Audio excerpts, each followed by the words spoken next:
I'm Jay, and this is NFC North Weekly, and we're back with our friend Matty Waters from across the pond. And today we're going to discuss the Super Bowl and give you our predictions. And before I get over to Matty, I just got a question for you, ladies. Are you ever shopping for clothes for you and your kids, and you want the high-end clothes that'll last and hold up, but you're sick of paying those outrageous retail prices? Well, wait no more. WaitNoMoreBoutiques.com has everything you need, high quality for good prices, ladies. And if you go and check out WaitNoMore.com and use the promo code Jay, you will save on your first order. So that's WaitNoMoreBoutique.com, promo code Jay. All right, guys. Matty's here with us from the Travel Story Society. So how you doing, Matty? And we do this to you every time, but in case we get new viewers, tell us a little bit about the Travel Story Society. Hey, this could be the last time for a while until like maybe some actually with the amount of rumors going around. I don't think I can leave that to chance, to be perfectly honest. I'll be back.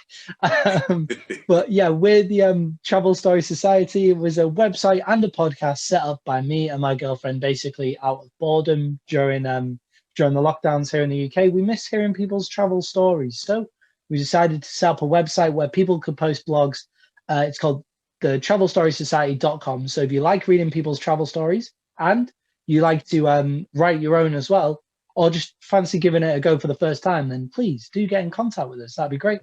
We also have a podcast. So if over the post-season you're missing hearing my voice talking, then you can go check out the Travel Story Society podcast. That's also on our website and on Spotify, Google, Apple, www.travelstorysociety.com. Jay, I absolutely love that advert that you go to. I think it's hilarious that you've got the advertising for a woman's boutique. That sounds amazing. Hey, whoever pays. Well, I'm not too big time yet to go, I got to use that product. Pick and choose. Is it just an American company, or can we get deliveries for it in the UK as well? Around the world, I think there's different prices in the shipping. I would have to check into that.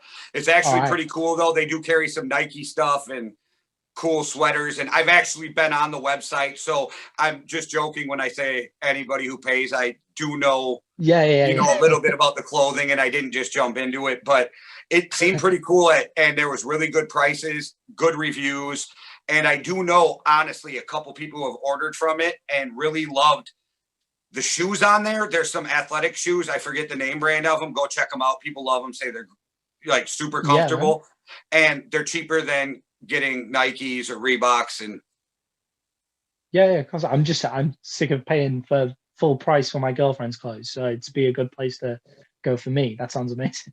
Yeah, I liked it for my wife. I hope she doesn't hear me, she's in the other room, but there's a sweater on there that I want to get her. Oh, sweet, man.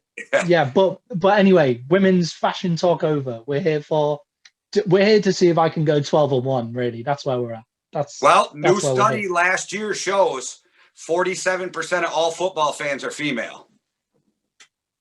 Perfect. There you go. There we are.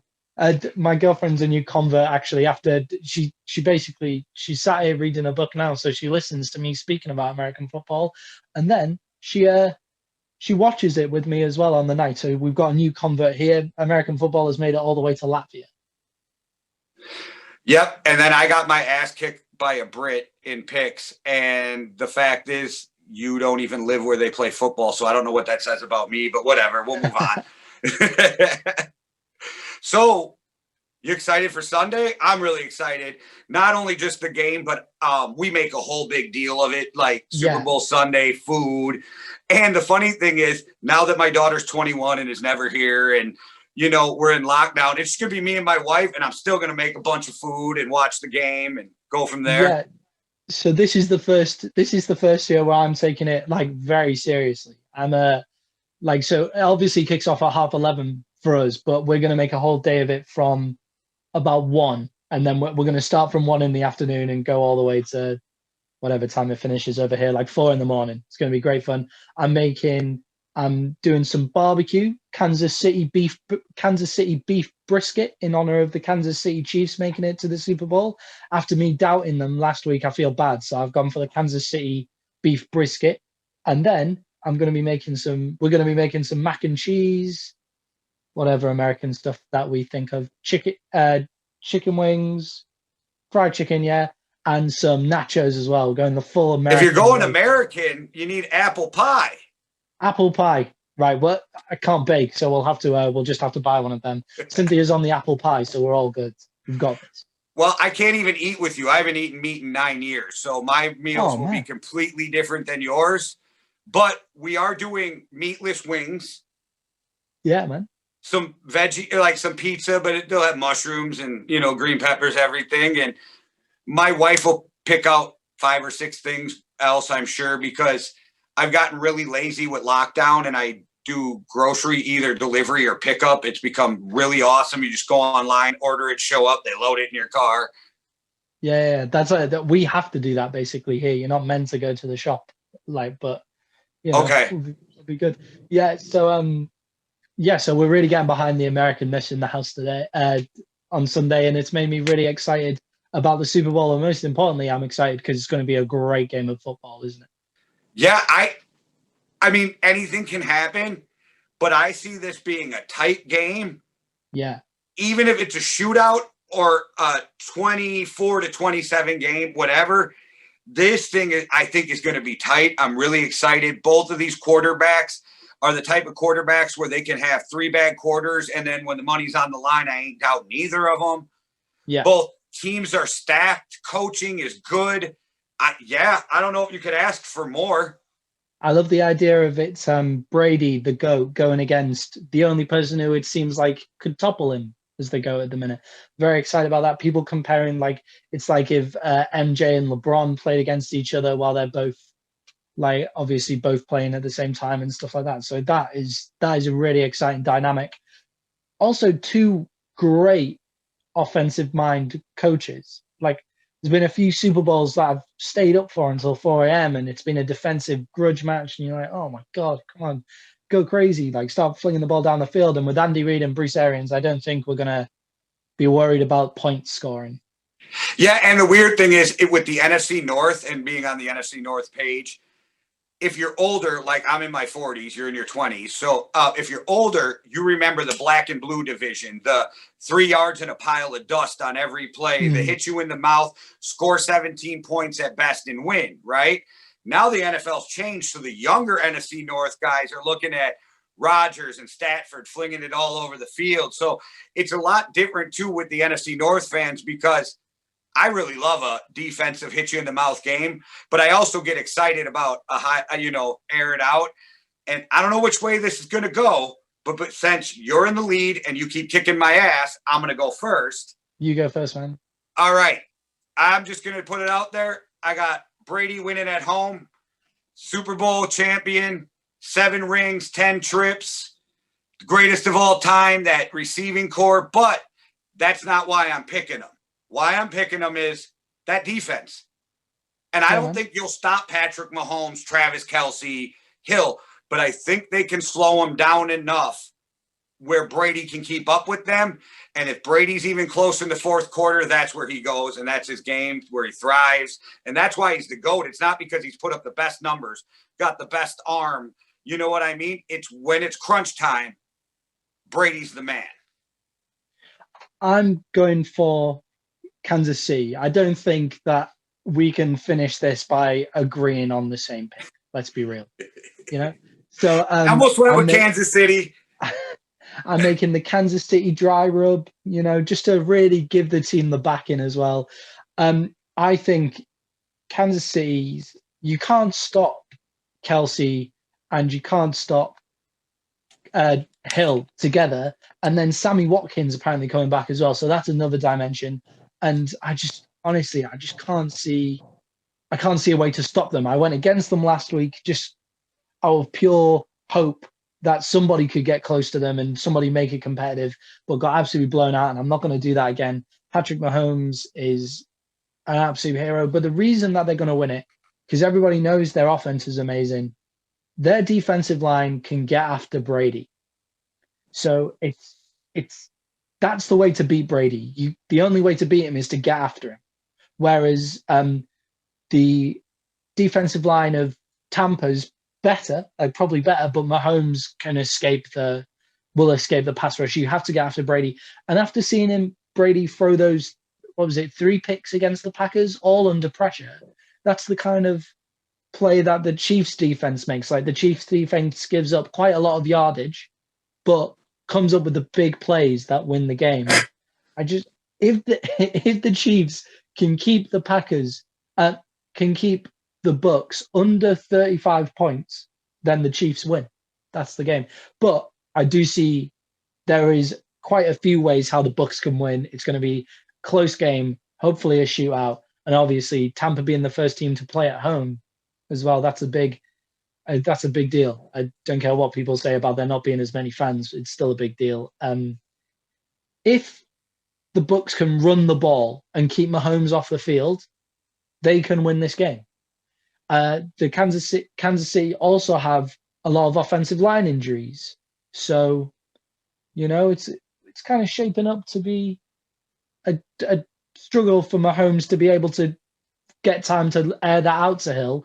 But when you have Kelsey running underneath, I don't think it really matters if you can air it out to Hill, to be honest.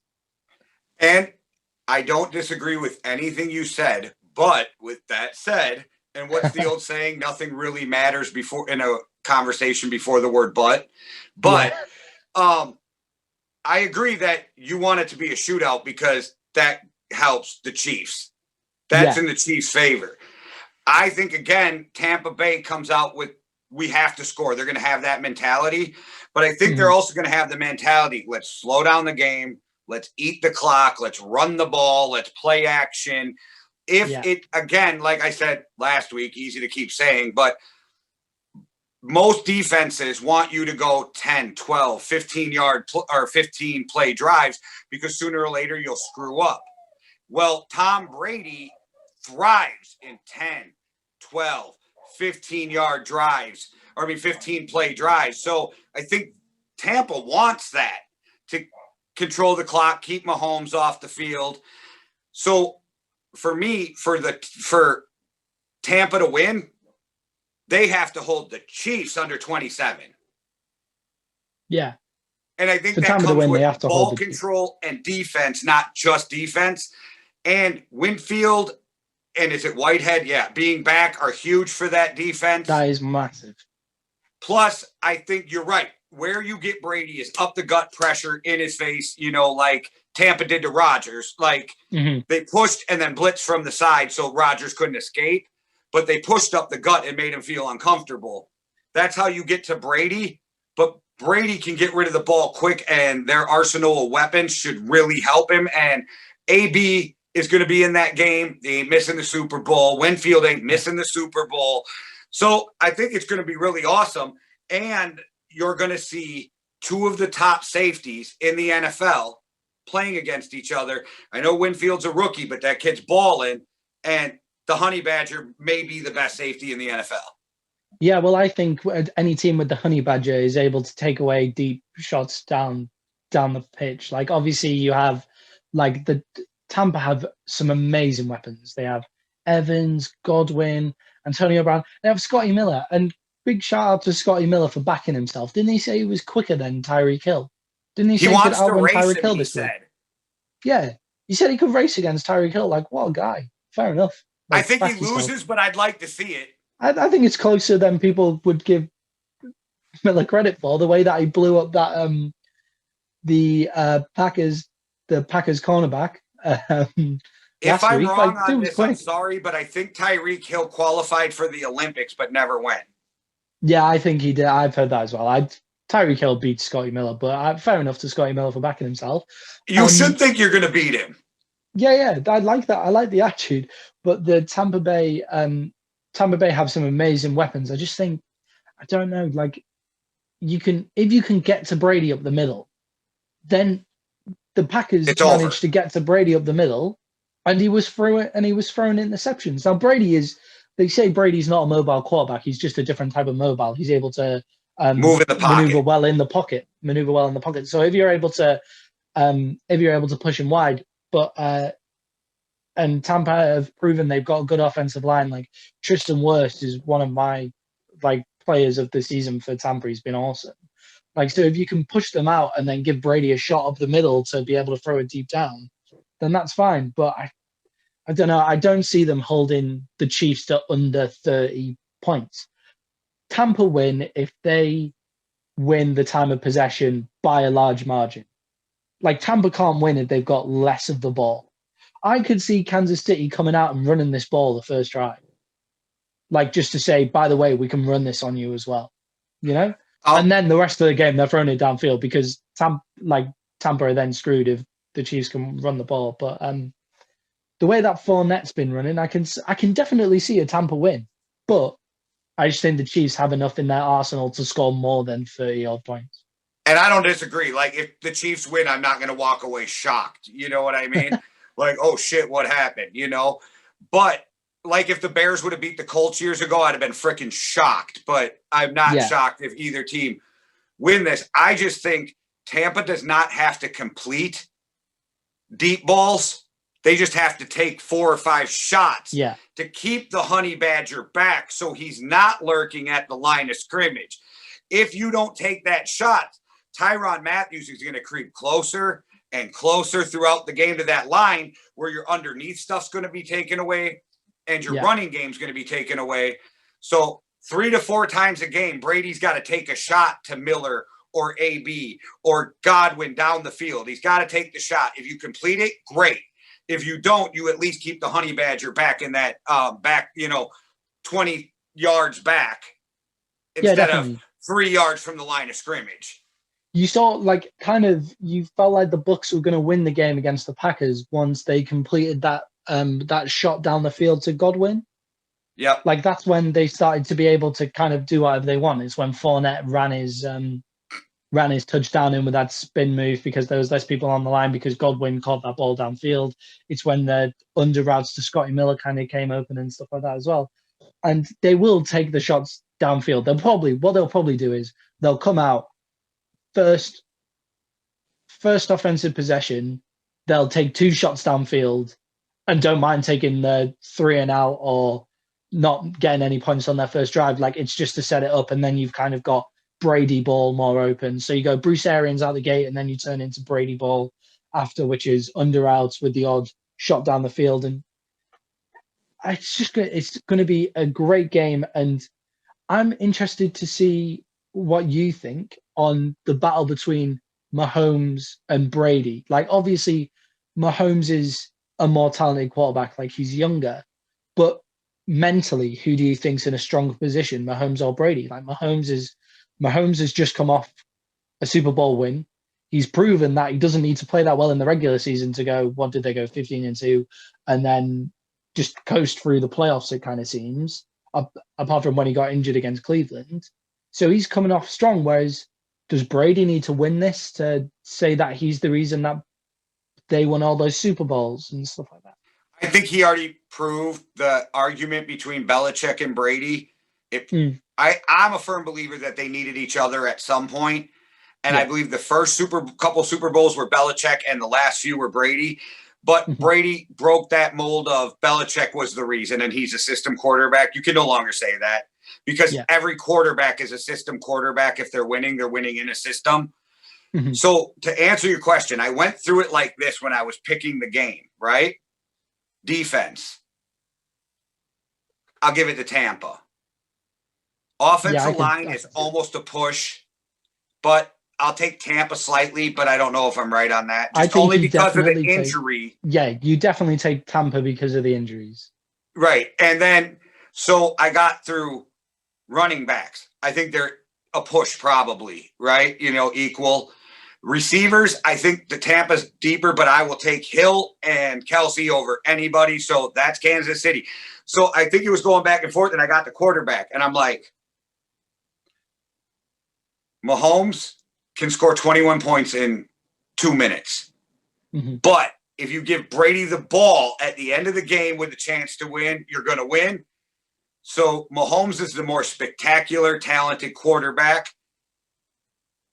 So for a whole game, I probably take Mahomes. But if you ask me in the last 2 minutes, it's Brady time. Yeah, I answered think I did not answer your question. No, I kind of like kind of sitting on the fence there, but It's hard I find because it I think difficult. Mahomes is the future and Brady's the GOAT. So Yeah, I don't want to I call him found the it past difficult yet, to. but you get what I'm saying. Yeah, well, I found it difficult to bet against Brady all the way through this. Like I thought the only time that Tampa had been better, clearly, in all of the playoffs was against Washington. But like I've picked them the whole way because of Brady, and now it's come to the Super Bowl. I'm really struggling to say, or I'm going to have to pick against Brady, but I picked against Mahomes last week, and the guy dropped a ridiculous amount of points with supposedly a broken foot, and he couldn't remember his name the week before. Like, I just think Mahomes is one of those quarterbacks who can just put the game on his shoulders and win it, whereas Brady has shown a little. This Brady isn't over the hill. Brady's a great quarterback still at 43. Next season, he will still show that he's a great quarterback. But there's been a few times where it's kind of like, do you trust Brady to make that throw?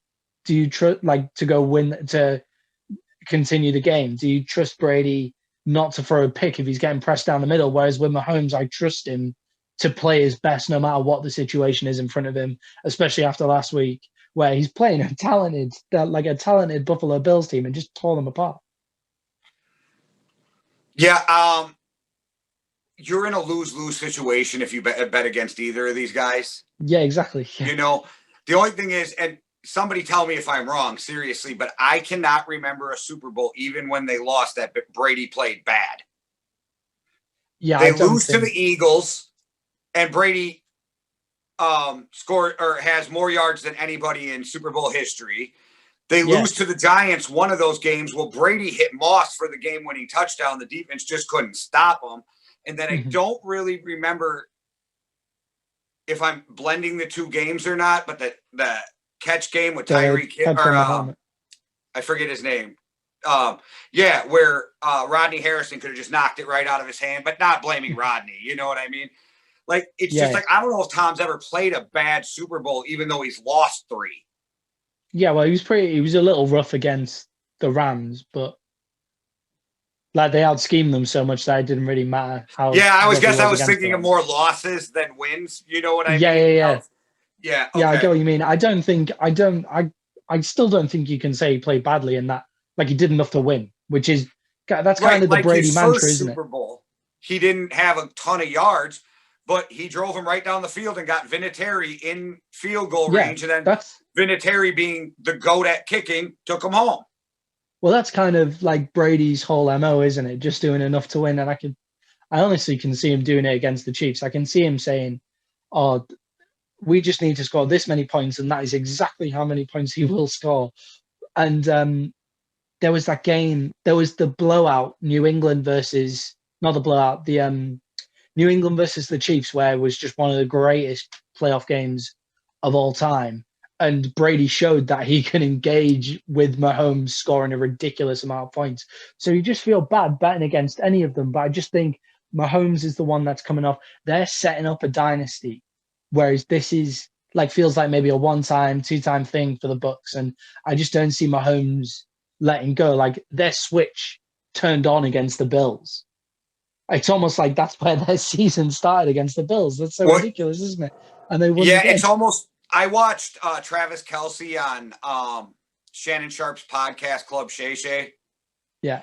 And he was saying the hardest thing is that getting up for the regular season, because they just want the playoffs to get here. And it was really hard this year. And you saw it. Like when the playoffs came, they turned it on, and they were like, not all teams can do that.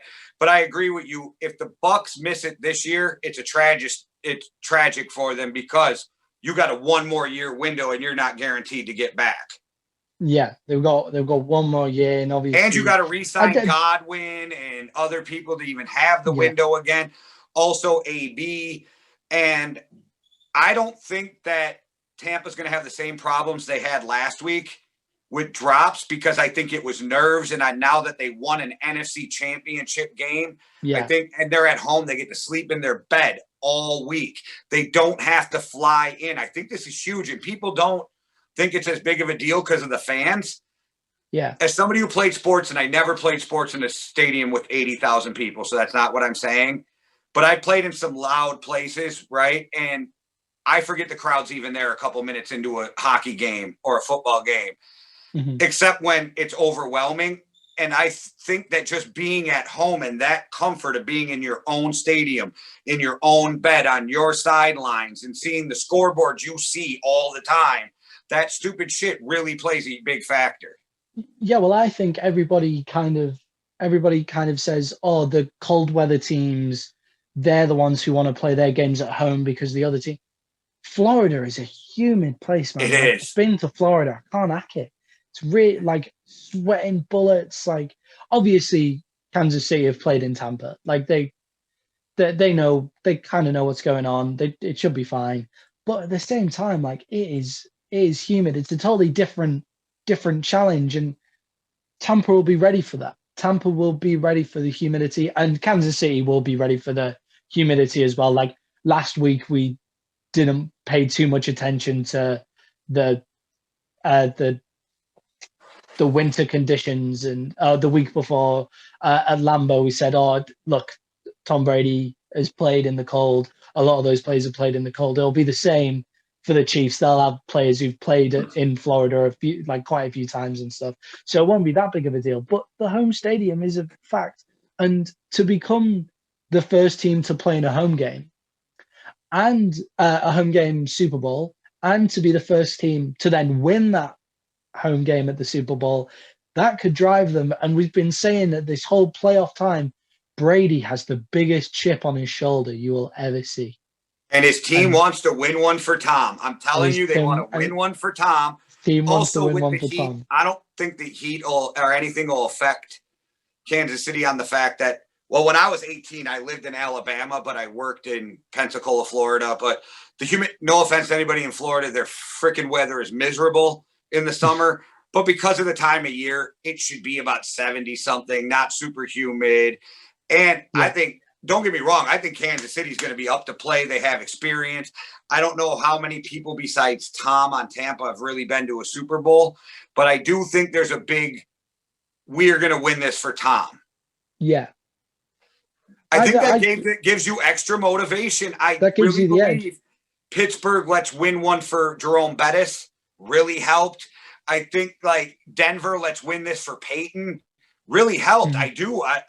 I think there's something that gets you up just a little bit extra, makes you try on every play just a little bit extra, makes you hit the guy a little bit harder, you know? Yeah, like that's the same with the drops as well. So the drops that they had last week, they're not going to do that in the Super Bowl for Tom Brady. Like that, the Super Bowl, I think the NFC Championship and the AFC Championship have more pressure than the Super Bowl, because if you made it to the Super Bowl, you've made it. You'll always be remembered to be in that Super Bowl. Obviously, you want to win it. Like in the UK, we say the worst time to go out of a tournament is in the semi-final because nobody remembers semi-finalists.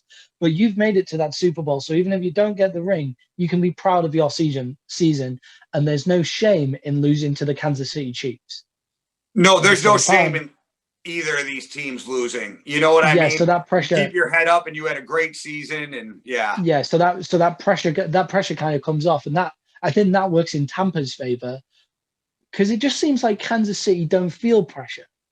Like it wouldn't bother them any pressure whatsoever. They just know to switch it on in certain periods of the game as well. They don't even have to switch it on for the whole game. They can just go, yep, we can switch on now. Like now's when we need to win. And we're going to come back to it again. Travis Kelce and Tyreek Hill downfield. And then if Sammy Watkins back, which he apparently is as well, that is some weaponry. And then they've got the Clive Edwards-Helaire out the backfield. Is Le'Veon Bell injured? I didn't see him much. No, I guess he was. It was something. His scratch was a minor injury. Yeah, from the game where he didn't play. So he should be there. I mean, I don't know if you play, but if you're a Pittsburgh Steelers fan and you got to watch Le'Veon Bell and AB play in the Super Bowl. How do you feel right now? Oh, you've got to be good, man. I But think, yeah, exactly. So I think you've just like they've just got that edge offensively, and I think it's going to be an offensive game. This one, like the defenses kind of cancel each other out. Like they're both good in the same areas, and they're both kind of balling at the minute. So Tampa on paper doesn't look as good as the Chiefs, but Tampa are balling at the minute, and Jean-Pierre Paul is gonna look good. He's gonna play really well against the offensive line. I can see him having a good game because he was the guy that popped off the screen last week for me. Pierre Paul, he was the guy who popped off the screen for me last week. So I can see him having a really good game. And then Shaq Barrett on the other side. But then on the same token, Chris Jones looked unbelievable in against the Bills. Like he was just causing pressure the entire time. So I think the defenses cancel out each other, and Kansas City have the offensive edge. See, and I think Tampa's defense is better than Kansas City's. Not to take a shot at Kansas City's. Yeah. I also think whichever defense can hold the other team to 24 to 28 points will probably win this. Yeah. How do you cover Kelsey? We've talked about it. You jam him. You hold. You double team Hill. He's not getting off the line as easily as you can't let him come off that line clean at all. Yeah. Also, I think that the experience for Kansas City helps, but I also think, especially on offense, Gronk and Tom are going to be a really great calming factor to that team. And they've probably been on it all week, telling them what to expect. Take a deep breath. It's just another game. You know what I mean? You can't look at it as bigger. So I think that we're in for a hell of a Super Bowl, and I sure hope it doesn't let us down because I have huge expectations. Yeah, I know. We're both sat here like, oh my God, this is going to be the best game ever. And we said that against the Bills, and it was kind of a blowout. But, Well, Matty, we got through this playoffs. I'll have to get you back on if you're up to it, maybe after the Super Bowl when we hear some more trade rumors, or if you want to come back on and rub in the fact if you win, you're always welcome on the show. Huh? I'm not going to miss out on rubbing it in anyway. Like I've still beat you. Like I could be 11-2 and still win. Yeah. Yeah. I was going to say, as a joke earlier, the Yankee got beat by the Brit. So there's a change of fortune there. So you can enjoy yourself. Celebrate that on July 4th. Sorry, bad shot. It's all right. We don't take that shit as seriously as you guys do. We're not bothered anymore. That's good. That's good. Like I always said, we're kind of like cousins when it comes to world events. You know what I mean? Yeah, man, definitely. Yeah. Well, I really appreciate you coming on all these times. We'll get you back on again. Everybody, thank Matty for giving up his time because honestly, it's pretty late for him out where he's at right now. It's midnight right now. It's officially tomorrow. It's officially the 2nd of February right now. Yeah. So to give you an idea, it's 6 p.m. by me. It's midnight by him. So thank you again for your time, Matty. You guys all go check out TravelStorySocieties.com. I'm not bullshitting you when I tell you it'll definitely be worth your time, guys. All right, Matty, I really appreciate you. Everybody, thanks for watching. One world, one love. Deuces. Cheers, guys. This guy's a fucking idiot.